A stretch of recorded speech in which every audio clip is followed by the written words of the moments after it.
Assalamualaikum warahmatullahi wabarakatuh.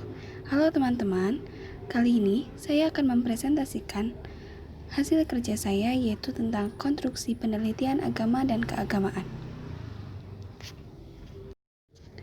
Yang pertama adalah definisi. Konstruksi dalam Kamus Besar Bahasa Indonesia WJS Purwadarminta mengartikan konstruksi adalah cara membuat atau menyusun bangunan-bangunan, jembatan dan sebagainya, dan dapat pula berarti susunan dan gabungan kata di kalimat atau di kelompok kata. Konstruksi adalah sejarah yang berlaku dahulu yang masih berkaitan disusun, dipahami, dihayati, dan dicerna. Penelitian agama. Penelitian berasal dari kata teliti, yang artinya cermat, seksama, pemeriksaan yang dilakukan secara seksama dan dapat pula diartikan sebagai penyelidikan. Tujuan pokok dari kegiatan penelitian ini adalah mencari kebenaran-kebenaran objektif yang disimpulkan melalui data-data yang terkumpul. Kebenaran-kebenaran objektif yang diperoleh tersebut kemudian digunakan sebagai dasar atau landasan untuk pembaruan, perkembangan, atau perbaikan. Konsep penelitian agama bisa menimbulkan beberapa pengertian. Pertama, penelitian agama berarti mencari kembali kebenaran suatu agama dalam rangka menemukan agama yang dianggap paling benar. Dalam pengertian ini, penelitian agama berarti mencari kebenaran substansi agama sebagaimana dilakukan para nabi, pendiri, atau pembaru suatu agama. Kedua, penelitian agama berarti metode untuk mencari kebenaran agama atau usaha untuk menemukan dan memahami kebenaran agama sebagai realitas empiris dan bagaimana penyikapan terhadap realitas tersebut. Ketiga, penelitian agama berarti meneliti fenomena sosial yang ditimbulkan oleh agama berupa struktur sosial, peranata sosial, dan dinamika masyarakat. Contoh teori-teori yang dapat digunakan dalam penelitian keagamaan yaitu teori perubahan sosial, teori struktural fungsial, teori antropologi dan sosiologi agama, teori budaya simbolik, teori pertukaran sosial, dan teori sikap.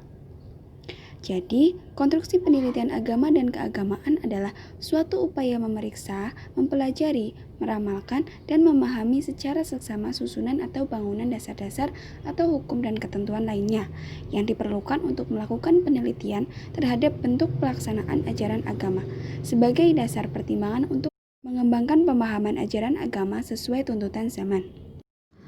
Model-model penelitian agama. 1. Analisis sejarah.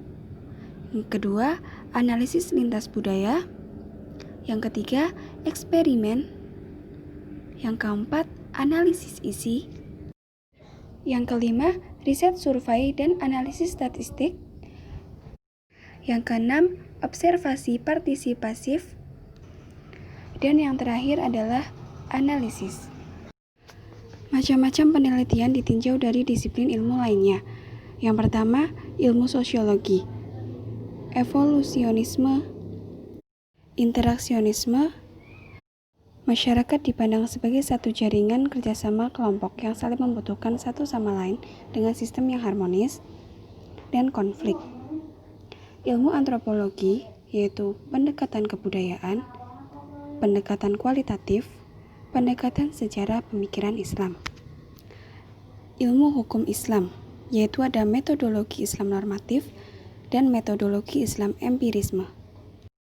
Perbedaan penelitian agama dan penelitian keagamaan berdasarkan sasarannya, yaitu penelitian agama sebagai doktrin atau pintu bagi pengembangan suatu metodologi penelitian tersendiri, suatu terbuka bahkan metode untuk istinbat hukum dalam agama Islam, dan ilmu mustalahah al-hadis sebagai metode untuk menilai akuasi sabda Nabi Muhammad SAW.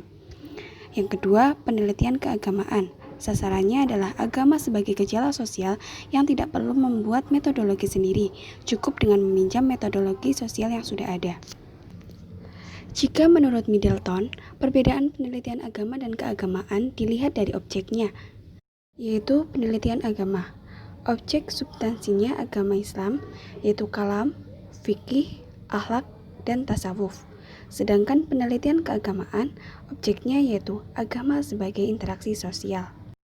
Demikian presentasi dari saya. Terima kasih. Wassalamualaikum warahmatullahi wabarakatuh.